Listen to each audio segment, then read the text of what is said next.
আসসালামু আলাইকুম, স্বাগত লিডস নিউজে। সম্মানিত দর্শক, বাংলাদেশের রাজনীতিতে গোপন বৈঠক নতুন কিছু নয়, তেমনি কূটনীতিতে গোপন আলোচনা কখনো দুর্বলতা নয়, বরং অনেক সময় সেটাই সবচেয়ে শক্তিশালী অস্ত্র। কিন্তু প্রশ্ন হলো, যদি সেই গোপনীয়তা কেউ নিজেই ভেঙে ফেলা হয়, তাহলে সেটা কি ভুল না কৌশল? রয়টার্সকে দেওয়া জামাতের আমির শফিকুর রহমানের সাম্প্রতিক সাক্ষাৎকার এখন সেই প্রশ্নই সামনে এনে দিয়েছে। চলুন দেখি বিতর্কের সূত্রপাত কোথায়। সম্প্রতি দেশীয় কয়েকটি গণমাধ্যমে খবর প্রকাশ হয়েছে, ভারতের সঙ্গে জামাত আমিরের একটি গোপন বৈঠক হয়েছে। এই সংবাদের তীব্র প্রতিবাদ জানিয়ে নিজের ভেরিফাইড ফেসবুক পেজে পোস্ট দিয়েছেন জামাত আমির আজ বৃহস্পতিবার সকালে। তাতে তিনি বলেছেন যে গত বছর অসুস্থতার চিকিৎসা নিয়ে বাসায় ফেরার পর দেশ বিদেশের অনেক কূটনীতিক তাকে দেখতে গিয়েছিলেন, তার বাসায় গিয়েছিলেন, এটি আমরা জানি। সেই তালিকায় ভারতের দুজন কূটনীতিকও ছিলেন। এইটুক পর্যন্ত সব ঠিকই আছে বলে মনে হয়, কিন্তু সমস্যাটা হলো শফিকুর রহমান নিজেই জানাচ্ছেন ভারতীয় কূটনীতিকদের সঙ্গে তার কথা হয়েছিল এবং জামাত চাইছিল, অর্থাৎ তিনি চেয়েছিলেন যে এই সাক্ষাৎকারের কথা মিডিয়ায় প্রকাশ করতে, মিডিয়ায় জানাতে। তখন ভারতীয় কূটনীতিকরা নাকি তাকে অনুরোধ করেছিলেন এই সাক্ষাৎকারের কথা যেন প্রকাশ না করা হয়, এবং তখন জামাত সেটি মেনেও নিয়েছিল। প্রশ্ন হলো, যদি অনুরোধ মেনেই নেওয়া হয়েছিল বা মেনেই নেওয়া হয়, তাহলে প্রায় এক বছর পর আজ কেন সেই কথা প্রকাশ করা হলো? এটাই এখন বিতর্কের কেন্দ্রবিন্দু। এখানে আমরা নিজেরা আমাদের তরফ থেকে কোনো অভিযোগ তুলছি না, শুধু সম্ভাব্য ব্যাখ্যাগুলো সামনে তুলে ধরছি। ধরেন, প্রথম সম্ভাবনা, মানে যা হতে পারে আর কি, দেশীয় গণমাধ্যমে গোপন বৈঠক শব্দটি ছড়িয়ে পড়ায় এক ধরনের ড্যামেজ কন্ট্রোল দরকার ছিল।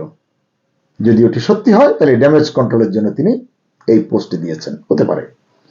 দ্বিতীয় সম্ভাবনা, রয়টার্সের প্রশ্নের মুখে পড়ে আত্মরক্ষামূলক অবস্থান নিয়েছেন জামাত আমির, এমনটাও হতে পারে।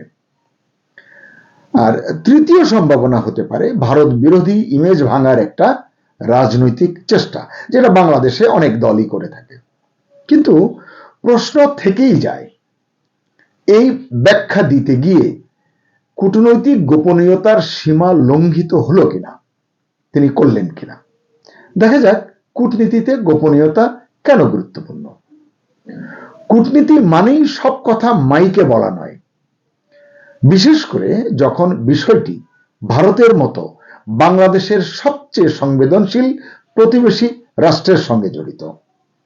এছাড়া গোপন বৈঠক কোনো অপরাধ নয়, কিন্তু এক পক্ষ যদি স্পষ্টভাবে গোপন রাখতে অনুরোধ করে, তাহলে পরে সেটা প্রকাশ করা বিশ্বাসের সংকট তৈরি করে বলেই অনেকে মনে করেন।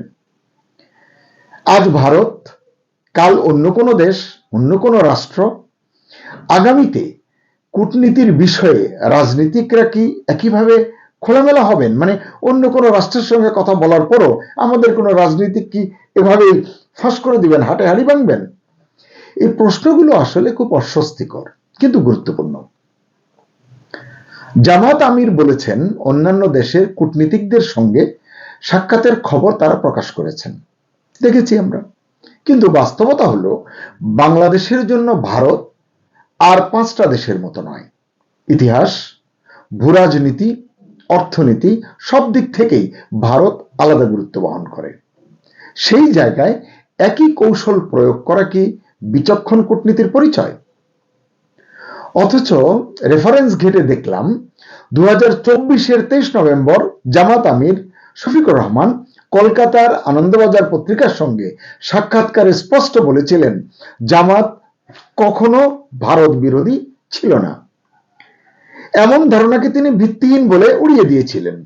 বলেছিলেন উদ্দেশ্য প্রণোদিতভাবে জামাতকে নিশানা করে এই মতবাদ ছড়ানো হয়েছে, যাতে জামাতের রাজনীতির মিথ্যা ব্যাখ্যা এবং বিভ্রান্তি তৈরি হয়। সমান মর্যাদা এবং সম্মানের ভিত্তিতে জামাত ভারত সহ সব প্রতিবেশী রাষ্ট্রের সঙ্গে সুসম্পর্ক বজায় রাখতে চায়, এমন বার্তাই তিনি দিয়েছিলেন।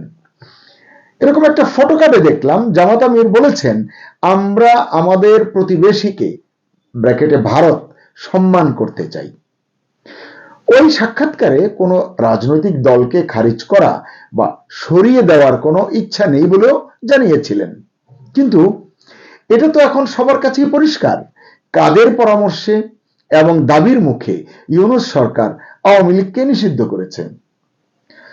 রয়টার্স শফিকুর রহমানকে পাকিস্তানের সঙ্গে জামাতের ঐতিহাসিক ঘনিষ্ঠতার বিষয়টি নিয়ে প্রশ্ন করেছে। জবাবে তিনি বলেছেন, আমরা সবার সঙ্গে ভারসাম্যপূর্ণ সম্পর্ক বজায় রাখি।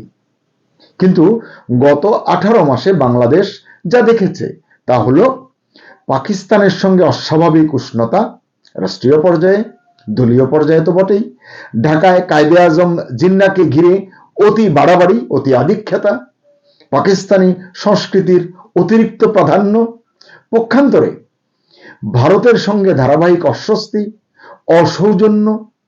তাই প্রশ্ন উঠছে, মানে এটাকেই কি ভারসাম্য বলছেন জামাত আমির?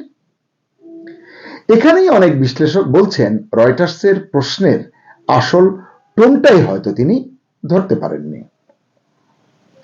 এই সাক্ষাৎকারটি এসেছে এমন একটি সময়ে যখন আওয়ামী লীগ নির্বাচনের বাইরে এখন পর্যন্ত, ইউনূস সরকার নির্বাচনী প্রস্তুতি নিচ্ছে বলে প্রচার চালাচ্ছে এবং সাম্প্রতিক জামাত এনসিপির যে জোট হলো সেই জোট ঘোষণার পরপরই জামাত বলছে তারা ঐক্যের সরকার করতে চায়। কিন্তু দেশের মানুষ স্পষ্ট করে জানে না কারা সেই ঐক্যের সঙ্গী হবে, মানে বাকি দলগুলো কি। এই যে নামহীন ঐক্য, অনুল্লেখ্য বা অস্পষ্ট সংখ্যা এবং বৃহৎ দল আওয়ামী লীগকে মূল স্রোতধারা থেকে, রাজনীতির নির্বাচনের স্রোতধারা থেকে বাদ দিয়ে একপেশে নির্বাচনের প্রস্তুতি, এসব প্রশ্ন এড়িয়ে গেলে মানুষের মনে সন্দেহ কিন্তু বাড়বেই। রয়টার্সের প্রতিবেদনে এসেছে আগামী নির্বাচনে জামাত নাকি দ্বিতীয় অবস্থানে থাকবে। এটা যে তারা আইআরআই এর জরিপ দ্বারা প্রভাবিত হয়ে বলেছে তাতে সন্দেহ নেই, কিন্তু বাস্তবতা হলো আইআরআই এর এই একটি জরিপ ছাড়া বছর জুড়ে অন্য যেসব জরিপ হয়েছে প্রায় সব জরিপে জামাতের প্রতি সমর্থন দেখা গেছে 11 থেকে 12% মধ্যেই ঘুরপাক খাচ্ছে, দু একটি হয়তো সামান্য বেশি হতে পারে।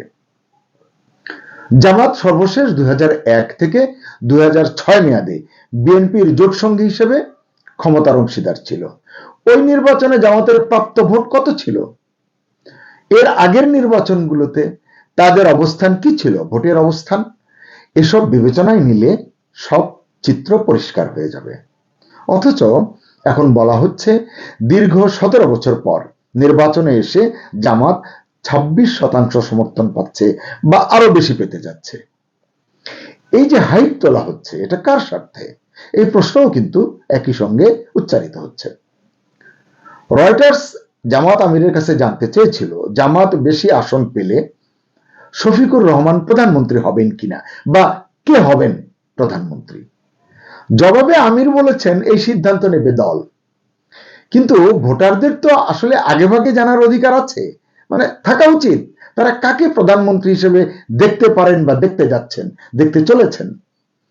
এখানেও দেখা গেল যেখানে স্বচ্ছতা দরকার, মানে সাহসের দরকার, সেখানেই রহস্য রেখে দিলেন জামাত আমির। সবশেষে প্রশ্নটা খুব সরল, যিনি রাষ্ট্র ক্ষমতার স্বপ্ন দেখেন, যিনি আন্তর্জাতিক কূটনীতির মাঠে হাঁটতে চান, তিনি কি কূটনীতির সবচেয়ে সংবেদনশীল নিয়ম গোপনীয়তাকেই হালকাভাবে নিলেন, নাকি এই প্রকাশের পেছনেও আছে আরো গভীর কোনো নেপথ্যের হিসাব? এই প্রশ্নের উত্তর সময়ই দেবে। আমরা শুধু প্রশ্নটা আপনাদের সামনে রাখলাম। সবাই ভালো থাকুন। আল্লাহ হাফিজ।